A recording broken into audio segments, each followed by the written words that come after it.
Olá, tudo bem? Meu nome é Márcio Gomes e eu ajudo você em atualidades. Galera, na aula de hoje nós conversaremos um pouco sobre alguns dos principais fatos noticiados no decorrer do mês de junho de 2024. Então, tópico da aula: retrospectiva, atualidades, junho de 2024. Vocês vão perceber que o Márcio está um pouco fanho, né? Pode rolar até um espirro aqui, aquela rinite alérgica atacada hoje aqui, tá, galera? Então já faço esse pedido de desculpas. Mas vamos para o que interessa, vamos para o conteúdo da aula. Eleições pelo mundo. Toda vez que nós temos um processo eleitoral, é interessante o candidato ter conhecimento sobre o país em que aquela eleição foi realizada, o nome do político eleito, o seu alinhamento político-ideológico e alguma característica marcante da eleição. Começa com o México. Então, tivemos eleição presidencial no México, certo? Então, o país está em destaque. Destaca aí, ó, México, na hora de montar o esqueminha. México. O que aconteceu no México? Candidata eleita, Cláudia Sheinbaum. Então, o nome da presidente eleita, Cláudia Sheinbaum. Chama a atenção, é a primeira vez que uma mulher é eleita presidente do México. Então, opa, fato inédito. Se é inédito, muda livro de história. Se muda livro, cai em questão de atualidades, tá? Como que eu vou lembrar disso, Márcio? Pega a letra M aí, já para fazer o mnemônico. Poxa, não é um país que teve pela primeira vez uma mulher eleita? Então, esse país começa também com a letra M. M de mulher, M de México. A gente não esquece mais. Pontos importantes, o alinhamento político e ideológico dela. Ela é rotulada como uma política de centro-esquerda, ou de esquerda, se você preferir. Ela foi apoiada por López Obrador, o atual presidente do México. Algo ainda peculiar sobre a sua carreira. Ela é uma cientista. Ela teve participação no painel intergovernamental sobre mudanças climáticas, no IPCC. Inclusive, o IPCC venceu o Prêmio Nobel da Paz em 2007 e ela fazia parte do grupo de pesquisadores. Algumas manchetes até afirmaram, olha, a presidente do México é uma Nobel da Paz, só toma cuidado, ela não venceu esse prêmio de forma individual. Ela estava no grupo do IPCC. De boa? Então, México, que começa com a letra M, tem uma presidente mulher, algo inédito na história do país.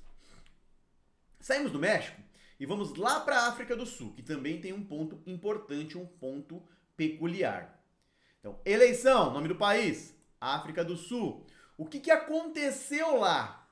Desde 1994, pela primeira vez, o partido que foi liderado por Nelson Mandela perdeu maioria absoluta no Congresso. Eu estou falando do ANC, partido ANC. Desde 94, ele tinha maioria absoluta no parlamento da África do Sul. E agora não conseguiu. Tá, Márcio, então mudou o governo lá? Não mudou.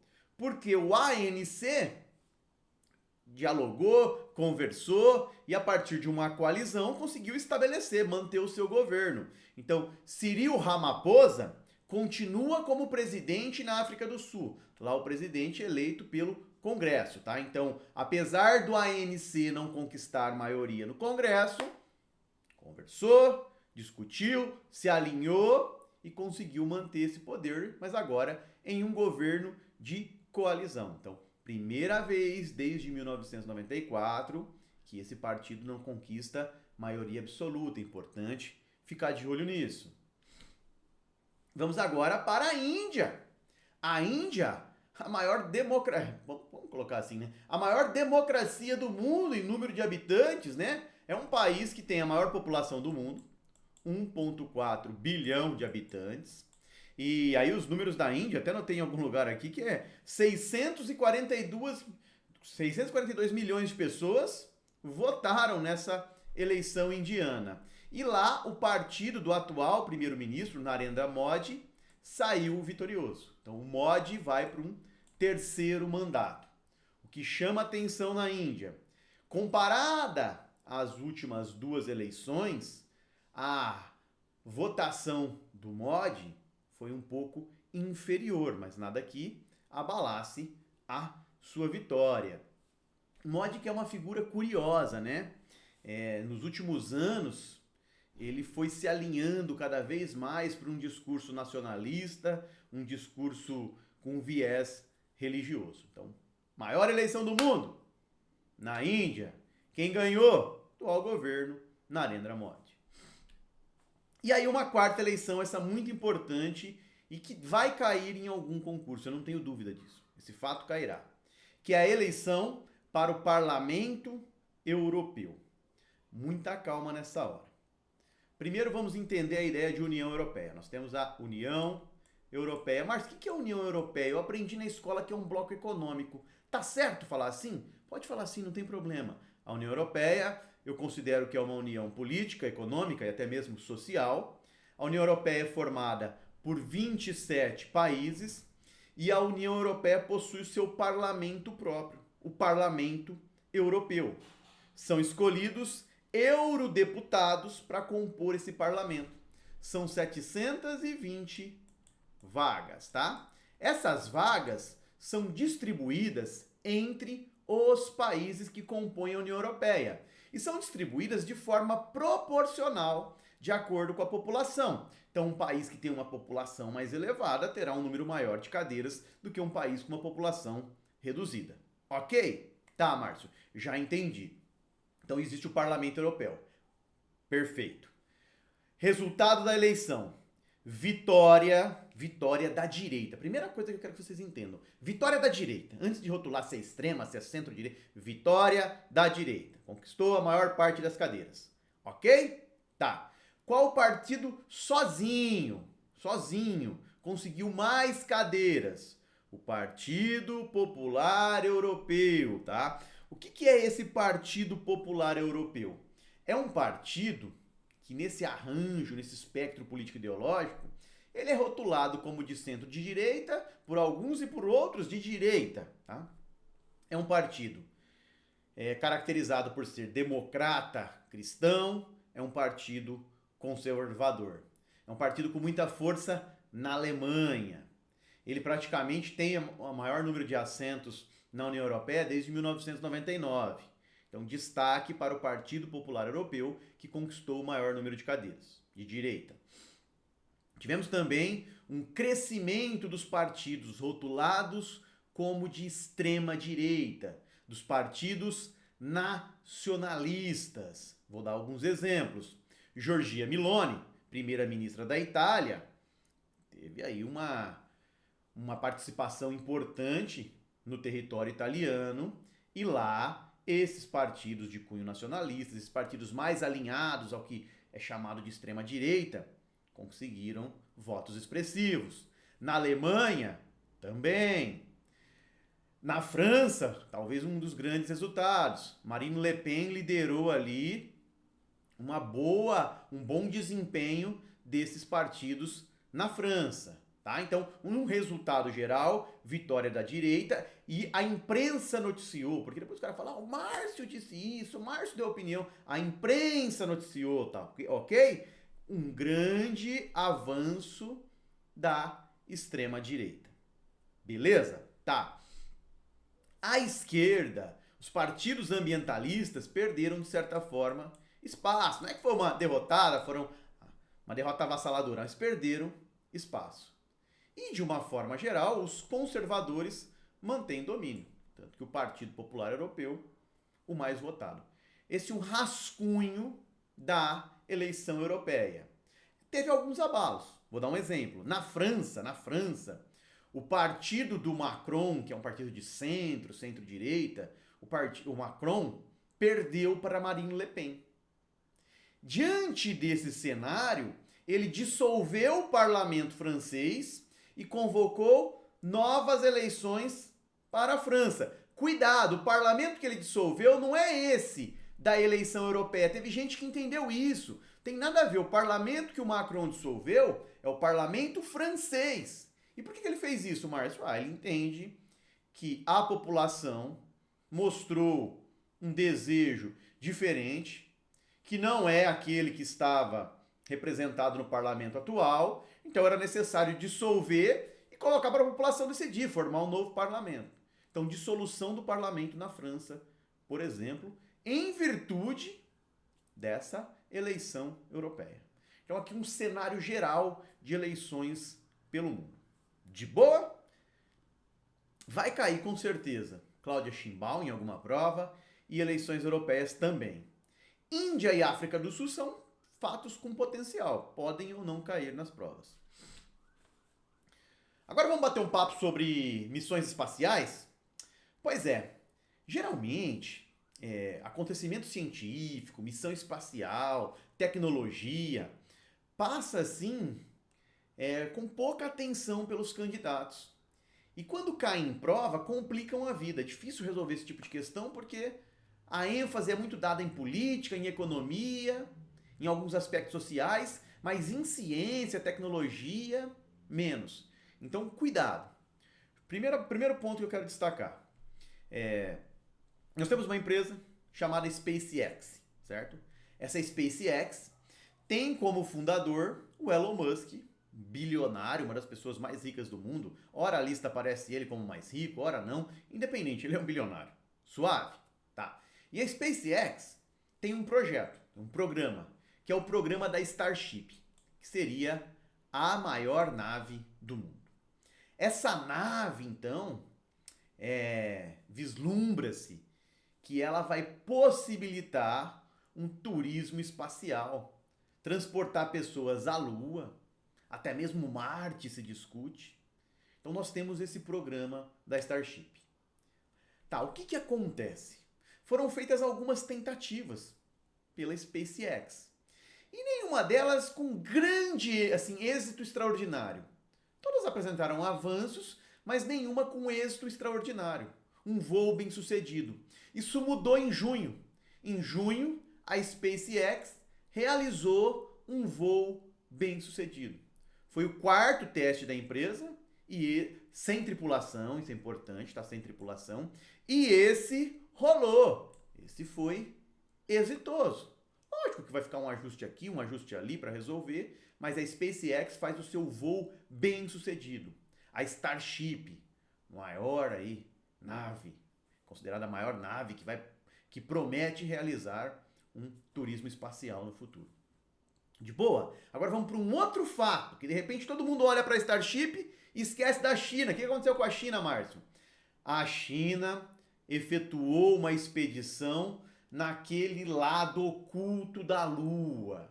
Então a gente tem muito conhecimento sobre uma das faces da Lua. O lado oculto, o conhecimento é menor. Então a China realizou, uma sonda chinesa foi até essa região, esse lado oculto, e coletou inclusive amostras. Esse é um fato inédito. Então, de repente, rola isso aqui. Caramba, Márcio, vai pensar assim, caramba, ir até a Lua, na outra face, isso é coisa de louco, isso é coisa da China, é coisa da China. E a China coletou, então, amostras lá. Fiquem de olho, hein? Vamos falar do Brasil um pouco? Falando de política internacional, de missão espacial. Vou trazer a discussão aqui para o território brasileiro, é legal tratar alguns fatos daqui. E todos os fatos que comentarei aqui têm muito potencial de prova, tá? Bom, primeiro, vocês acompanharam. Taxação de compras internacionais. Que conversa é essa? Vamos lá. Existem algumas plataformas internacionais de compra. Já fez? Vou dar exemplos. Shopee, Shein, AliExpress, entre outras. Tá? Então, são essas plataformas de compras internacionais. Como era até então, até essa lei que comentarei. Compras no valor de até $50 não recebiam um imposto de importação, elas estavam isentas. Comprava algo, incidia imposto sim, Márcio, eu comprei e já incidi ICMS, incidia esse imposto, mas não uma taxa sobre importação, tá? Elas estavam isentas. Qual é a mudança? O que foi aprovado agora pelo Congresso, sancionado pelo Lula? Uma lei que cobrará imposto sobre essas compras internacionais de até $50. Valor do imposto? 20%. Tá, e esse imposto recebeu um apelido. O Brasil é o país do meme, o país do apelido, né? Recebeu o nome de taxa, né? Da blusinha. Taxa da blusinha. Acompanhou isso? É, Márcio, verdade.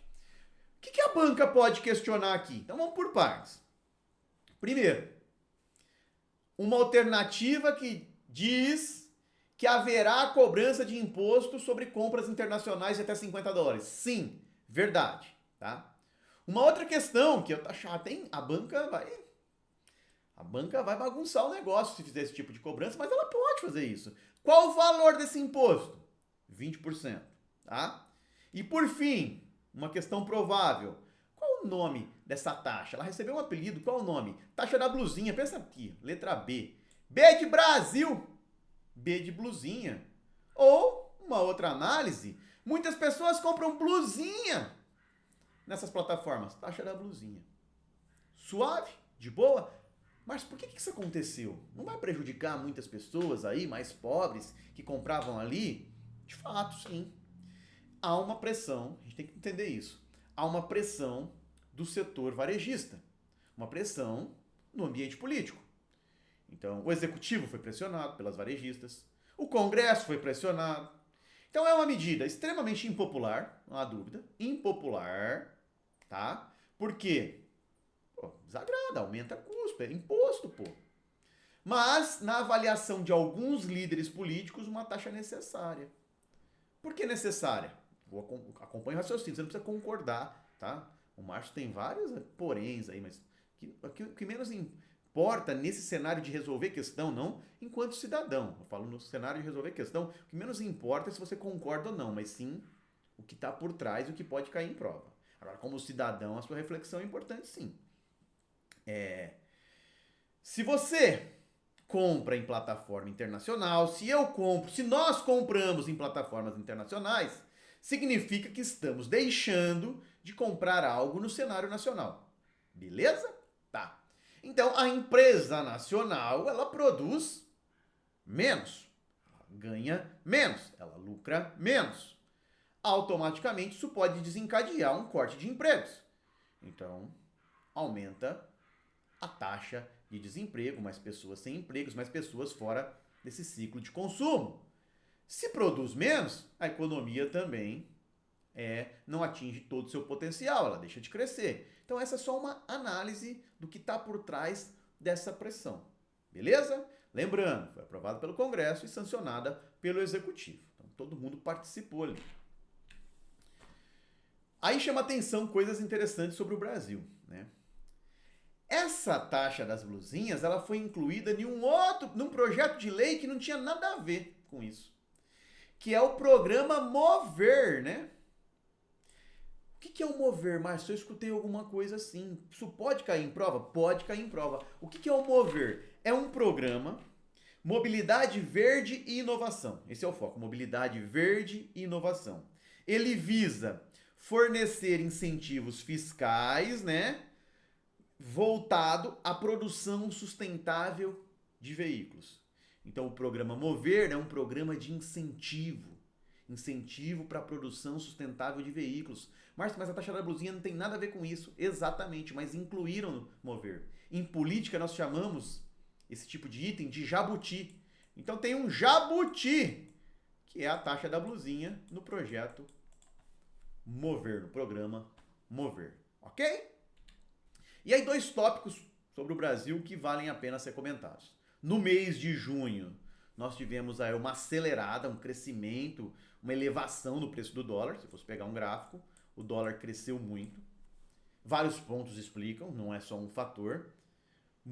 Algumas falas do Lula de pressão contra o Banco Central contribuem para isso. A desconfiança sobre o Brasil cumprir aí um ajuste fiscal, então isso contribui. O cenário americano de inflação, que não houve corte de juros agora, contribui. A guerra no Oriente Médio contribui. Então, alguns fatores agregados Boa parte da imprensa fez um link com falas do Lula. Então fique de olho nesse aspecto. De repente a banca vem com essa abordagem, tá? E um outro cenário de mercado. Copom mantém taxa Selic em 10,5% ao ano. Primeiro, o que é Copom? Comitê de Política Monetária, tá? É um comitê vinculado ao Banco Central, que se reúne a cada 40 dias e estabelece a taxa básica de juros no Brasil. Taxa básica de juros anual, também chamada de taxa Selic. E qual foi a decisão do Copom no mês de junho? Manteve a taxa de juros em 10,5%. Olha como essa questão deve vir em prova. Vem perguntar sobre comportamento. E já explico para vocês. Então vamos fazer um gráfico aqui. Ó. O que aconteceu? Vamos dar até a cor da canetinha, tá? O que acontece com a taxa de juros no Brasil desde a pandemia? Desde o período pós-pandemia. Nós tivemos uma elevação da taxa básica de juros, tá? Elevação. A ideia de elevar a taxa de juros é conter a inflação. Então, um processo inflacionário, o Copom elevava a taxa básica de juros para tentar controlar a inflação. Aí depois tivemos um cenário de estabilidade, acima de 14%. A taxa ultrapassou 14%. Chegamos num cenário de estabilidade. Aí, em 2023, essa taxa básica de juros entrou aqui num cenário, vou pegar mudar a cor de novo, num cenário de queda. Então nós tivemos vários cortes desde 2023. Os cortes foram de 0,5%, depois o corte caiu para 0,25% e agora nós chegamos num cenário de manutenção novamente. Pega a canetinha azul aqui, ó. De manutenção em 10,5%.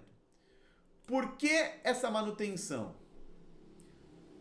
Uma certa desconfiança, incerteza sobre a inflação.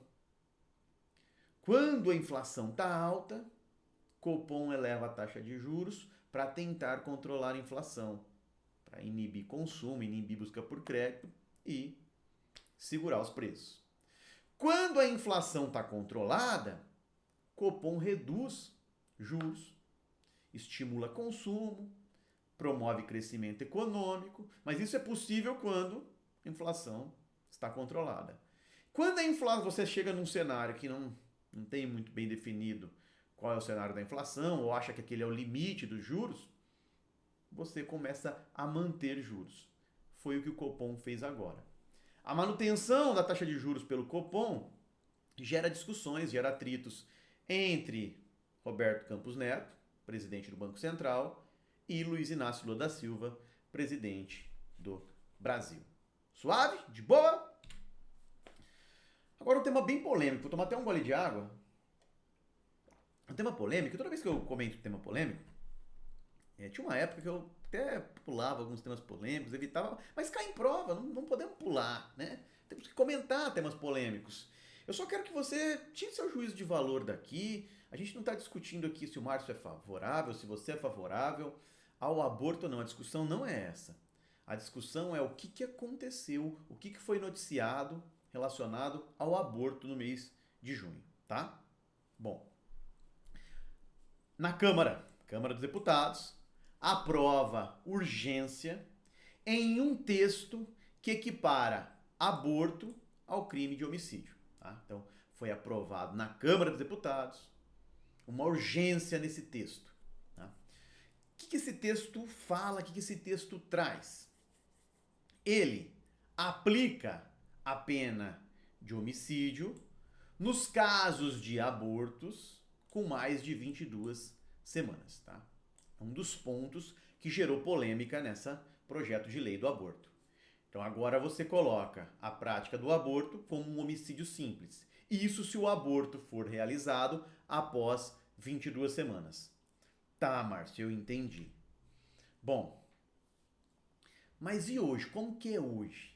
Vamos lá. Hoje, no Brasil, existem 3 casos possíveis de aborto, né? 3 casos. Risco de vida para a mãe, caso de estupro e um feto anencéfalo. Ok? Então, esses 3 casos possíveis. Pois bem, Vai mudar principalmente esse projeto os casos de estupro. Em risco para a mãe, ainda o aborto poderá ser realizado após 22 semanas, segundo esse projeto de lei. Em caso de bebê anencéfalo, também.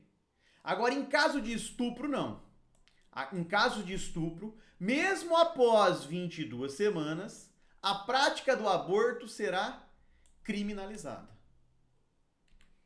E aí vem um ponto forte que gerou muita polêmica. Quando você tem a mudança nessa pena, quando você considera o aborto como homicídio, altera a pena aplicada. Por exemplo, nesse aborto simples hoje, nós temos uma pena de prisão prevista de 1 a 3 anos. A partir do momento que ele é equiparado ao homicídio, a pena vai aí, homicídio simples, de 6 a 20 anos. Entendeu? Há um grande aumento, então, de pena na prática do aborto. E aí, o que gerou ainda mais polêmica? Um estupro hoje, e eu vou colocar um fato sem lesão corporal, sem morte da vítima. Um estupro hoje no Brasil gera uma pena de 6 a 10 anos. Então, olha a situação que foi colocada na mídia e gerou debate. Imagine uma mulher, ela sofreu um estupro, ok? O criminoso foi condenado, vai cumprir uma pena ali de 6 a 20 anos. Essa mulher estuprada promove um aborto com 28 semanas, aí é condenada, é aplicada uma pena de homicídio e ela pode cumprir uma pena de 6 a 20 anos, ou seja, a pena pode chegar a um valor, né, anos superior à pena de quem promoveu o estupro. Isso gerou muita polêmica, tá? Isso gerou muita polêmica. Foram as comparações. Márcio, eu vi isso, mas o texto não entra nesses detalhes, né? Não, mas se gerou repercussão, se saiu na mídia, pode cair em prova. Sintetizando então. Nós tivemos uma discussão na Câmara que pedia urgência em um projeto de lei que versa sobre o aborto, tá? Nesse projeto de lei, há uma equiparação, apenas uma qualificação do aborto como homicídio simples, tá? Isso se o aborto ocorrer após 22 semanas. Então, com bastante detalhe. Tá sendo repetitivo, Márcio, não tem problema. Vai te ajudar a entender? Isso para mim é o que basta. Ok? Então, após 22 semanas, mesmo num caso de estupro, se o aborto for praticado, é a mesma pena de homicídio. Isso faz com que a pena do aborto mude de algo entre 1 a 3 anos para 6 a 20 anos. Fechamos o raciocínio? Bora então para o próximo assunto agora. Igualdade de gênero, tema necessário na nossa sociedade, porque é o seguinte: há uma diferença na ocupação de muitos cargos entre homens e mulheres. Olha para o nosso Congresso. Tem mais homem ou mais mulher? Mas tem muito mais homem, pois é. E você sabia que mais da metade da população brasileira é constituída por mulheres? Por que o Congresso não tem essa mesma representatividade?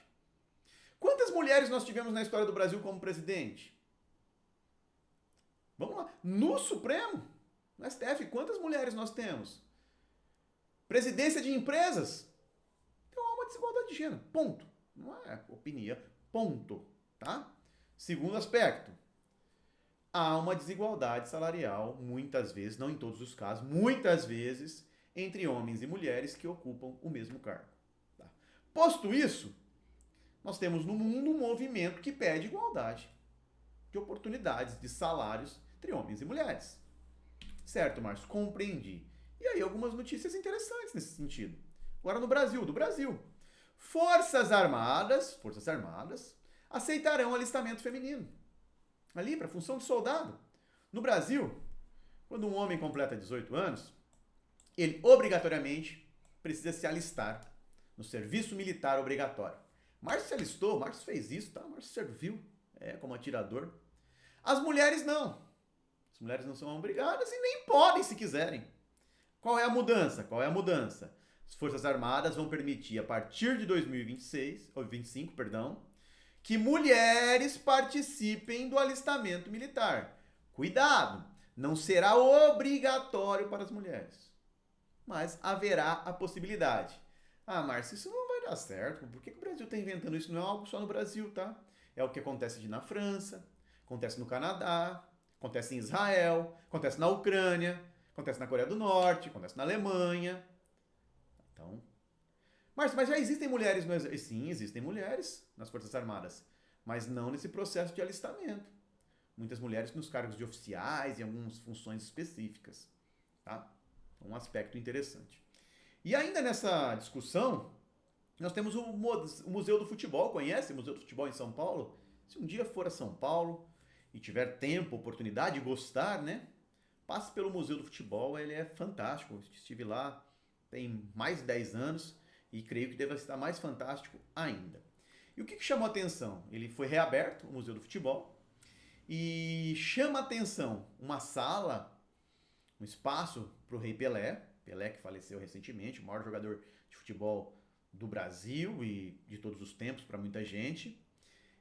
Além dessa sala do Pelé, nós temos um destaque especial para o futebol feminino. Era uma grande discussão isso. Então, um aumento de espaço para o futebol feminino, bem como exposições ali, mostras sobre o protagonismo negro no futebol. Então, o Museu do Futebol se atualiza, essa é a manchete, interessante, tá? Fiquem de olho, questão cultural, questão que envolve museu. Quando cai em prova, pega candidato desprevenido. Agora, descriminalização da maconha. Também um fato que foi compreendido de forma equivocada por muitas pessoas. Vamos entender o que aconteceu. Essa discussão rolou lá no STF, Supremo Tribunal Federal. Não é decisão monocrática, é decisão da plenária. Qual foi a decisão?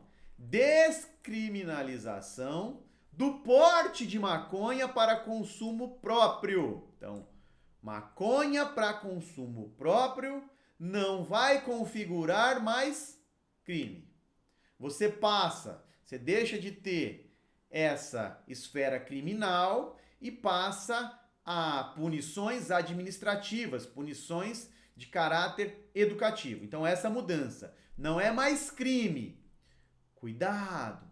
A maconha não foi legalizada, em nenhum momento isso está posto. A maconha não foi legalizada. Existe uma lei no Brasil, Lei de Drogas, 2006, né? Se o Márcio não estiver falando besteira, de 2006, que já proíbe o uso de diversas substâncias, o uso de drogas, o uso da maconha. Então a maconha não foi legalizada, apenas não configura mais crime o seu uso, né, o seu porte para consumo pessoal. Tá, outro ponto interessante. Como que eu vou diferenciar se aquela quantidade que a pessoa porta é para tráfico ou é para usar? A STF fixou 40 gramas. Então, 40 gramas. Se tiver 38 gramas ali, não for flagrado em um ato de tráfico, o entendimento vai ser que aquela quantidade é para o seu consumo. Se você tiver 48, 45, mesmo que seja para o seu consumo, você vai ser enquadrado aí muitas vezes como traficante. Beleza? O que o STF também apontou? Esse não é o único critério a ser considerado. Cabe ao legislativo estabelecer aí uma legislação para essa diferenciação. Enquanto isso não acontece, trabalha aí com a quantidade de 40 gramas, tá? Então o STF descriminalizou o porte de maconha para consumo próprio e fixou 40 gramas como a quantidade que vai diferenciar usuários de traficantes. E aí, de novo, porque as bancas vão brincar com isso. Vai ter alternativa de questão dizendo que a maconha foi legalizada. Não foi. Continua proibido, tá? Não é mais crime. Suave?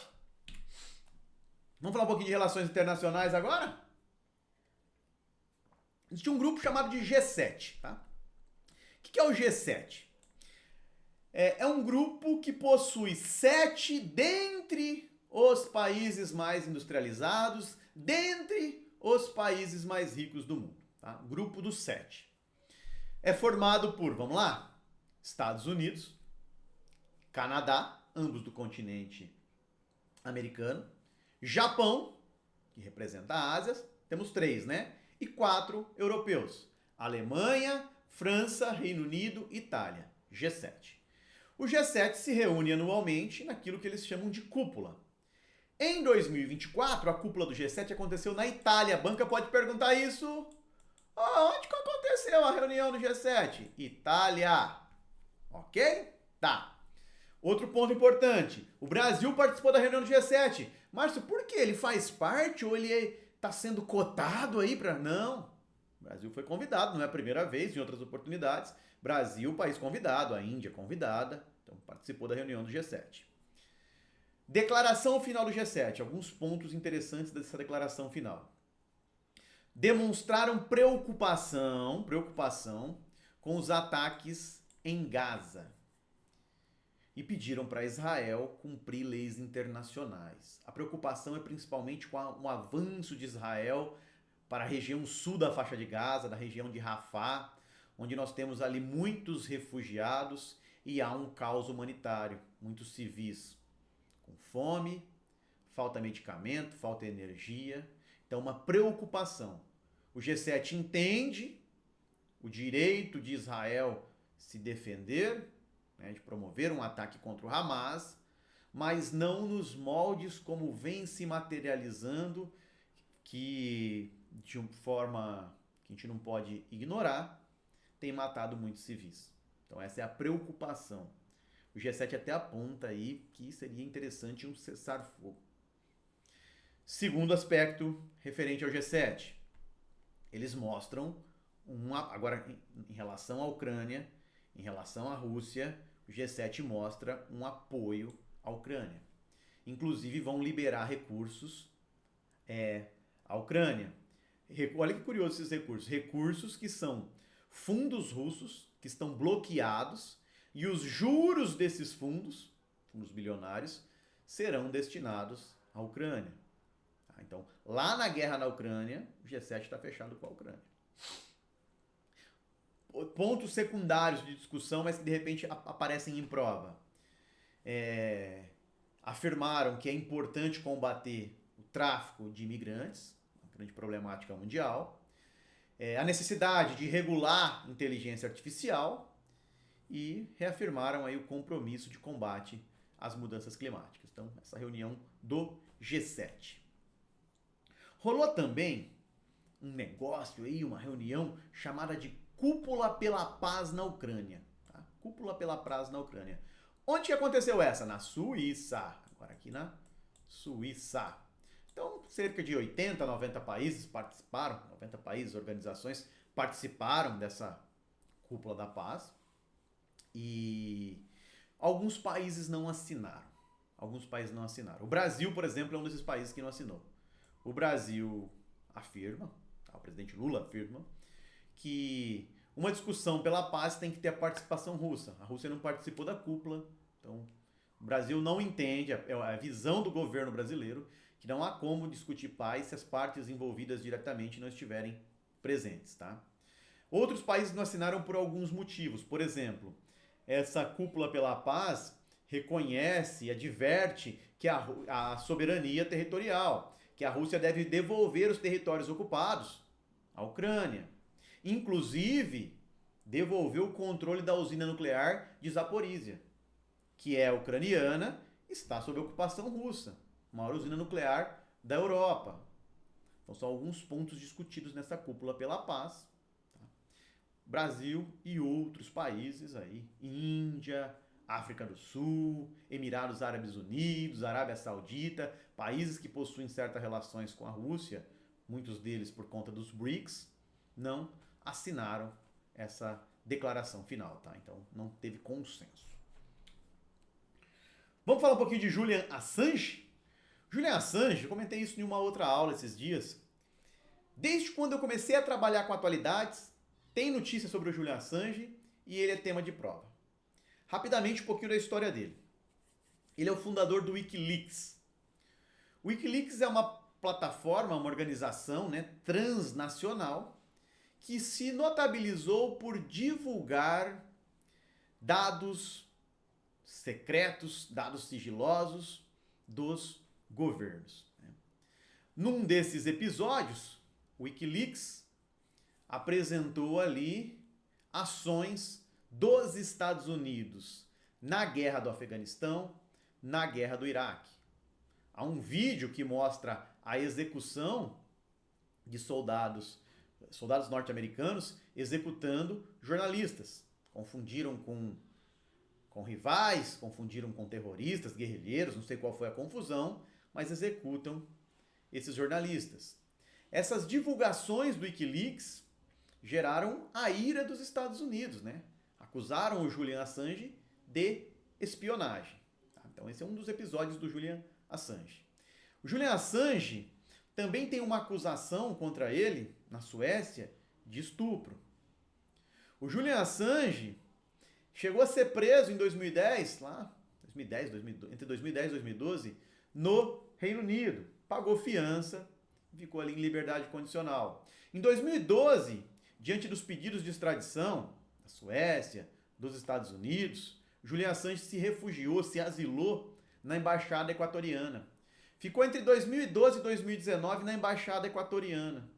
Em 2019, o Equador retirou esse asilo e as autoridades do Reino Unido prenderam o Julian Assange.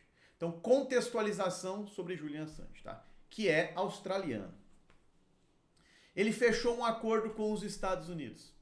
Como parte desse acordo, Julian Assange vai se declarar culpado por violar a lei de espionagem dos Estados Unidos.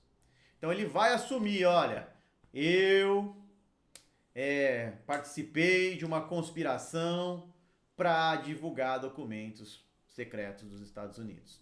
E após isso, ele será libertado. Vai receber uma sentença, 62 meses, mas detalhe, esse período ele já cumpriu no Reino Unido. Foi preso no Reino Unido lá em 2019. Então ele já cumpriu. Diante desse contexto, ele será libertado e vai voltar à Austrália. Tá? Então, Julian Assange, não tenho dúvida, será objeto de questão agora no segundo semestre de 2024 em atualidades. E a Argentina, hein? A Argentina é um tópico rápido.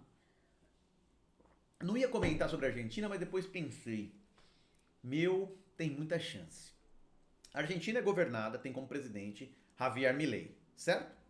Javier Milei, ele mesmo se intitula, tá, como um ultraliberal, como um político de direita, extrema-direita. É o Milei que se classifica assim, certo?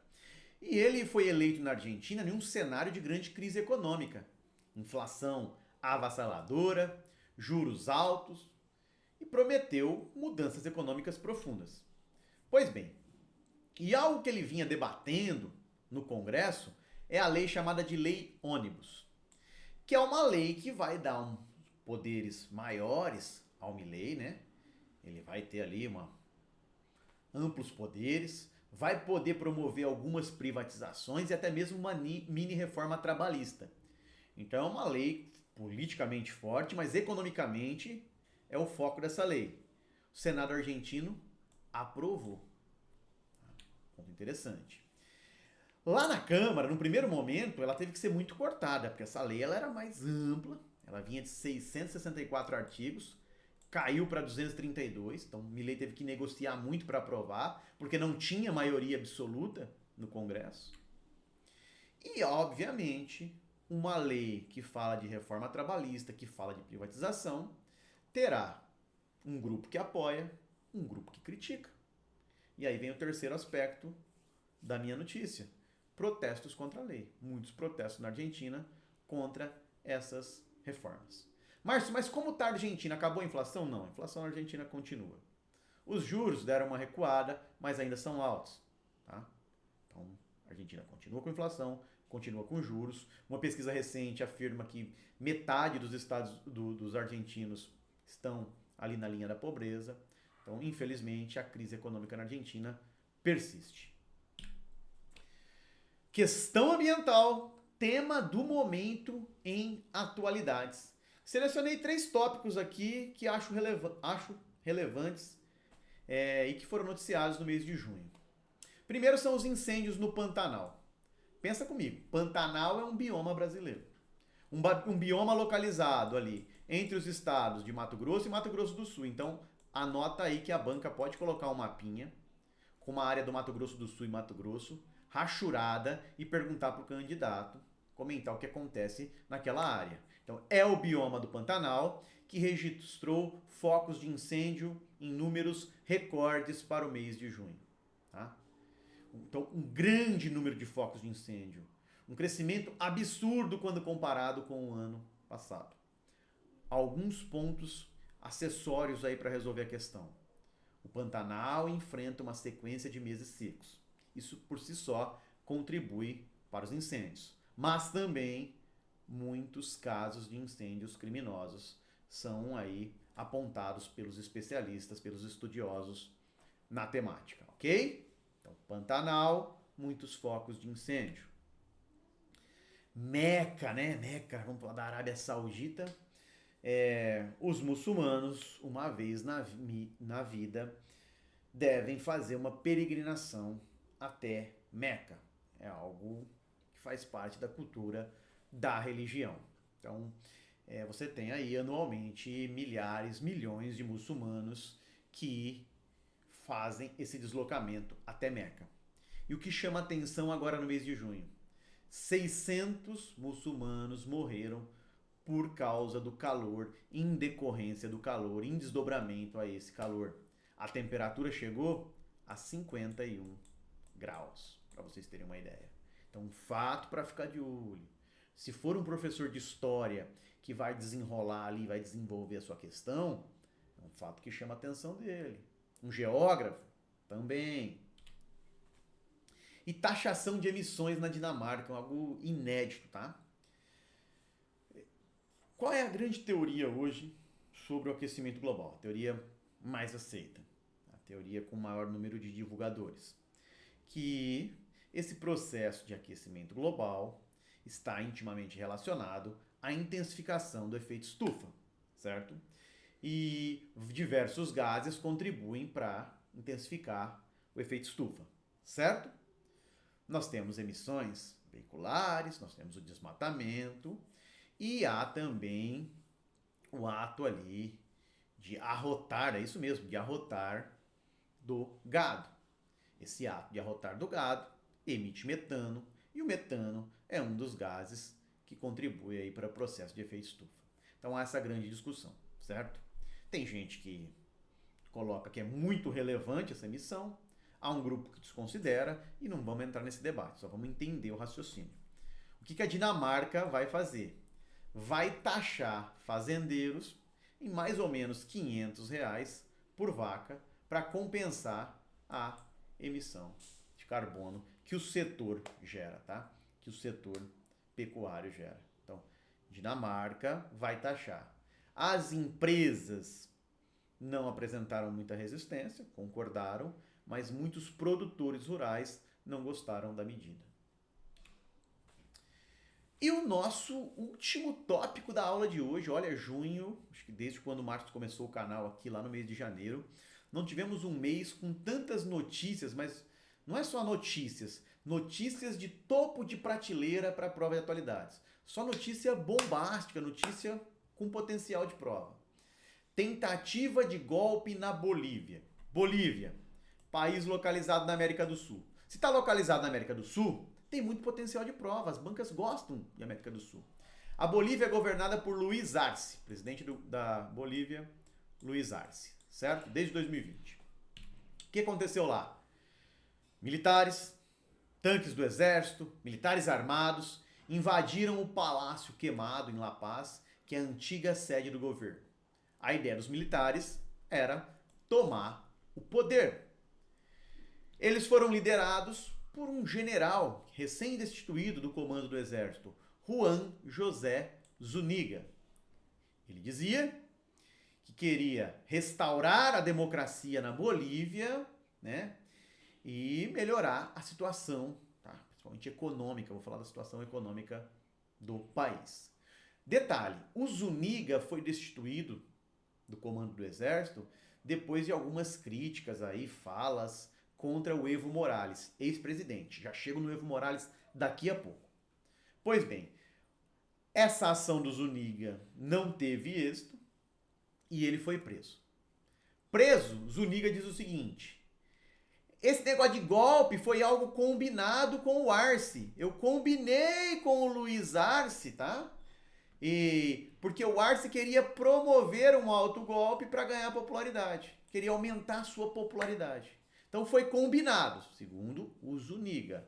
Arce nega. Comunidade internacional repudia tentativa de golpe. Beleza? Tá. Agora vamos para o cenário boliviano. Ele é importante. Luiz Arce, atual presidente. Um presidente histórico que ficou 14 anos no poder, Evo Morales, ele ficou até 2019 no poder na Bolívia. Depois ele teve que deixar o país, né? Também houve ali uma pressão militar, as eleições foram consideradas fraudadas, a última do Evo Morales, e ele teve que deixar o país. Arce e Morales integravam ali o MAS, o Partido Movimento ao Socialismo. Então eles eram aliados. Só que agora, em 2025, nós teremos eleição na Bolívia. E qual é a lógica? O atual presidente vai tentar a reeleição. E o Evo Morales tenta judicialmente ser candidato. O Evo Morales quer ser presidente da Bolívia novamente. Aí o Arce pensa assim: caramba, você não é meu parceiro? Minha vez de reeleição. Você quer atravessar? Então houve um rompimento ali entre os dois em 2023. Um rompimento de relações. Isso atrapalhou muito a vida do Arce, porque ele perdeu maioria no Congresso, rachou o partido, mas tem essa turbulência política. Pois bem, aí vamos para um segundo aspecto, que é o econômico. A Bolívia, na última década, viveu um período que alguns chamaram de milagre boliviano, milagre econômico boliviano. Então ela teve um crescimento um pouquinho diferente do restante da América Latina, várias crises na América do Sul, e a Bolívia surfando num crescimento ali.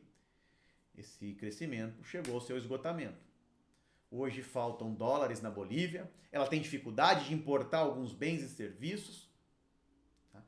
E qual é o resultado disso? Briga política, problema econômico, descontentamento da população. Aí você entra no terceiro elemento aí, é o político, o econômico e o social. E aí o Zuniga parece tentar se aproveitar dessa instabilidade política e econômica do golpe. O Zuniga diz que foi combinado ali com o Arce. O Arce nega. Mas quem tá certo? Como que o Arce vai ter essa capacidade de julgamento, né?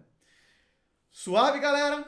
Bom, espero que vocês tenham gostado da aula de hoje, tá? O Márcio tentou abordar os principais temas noticiados, tá?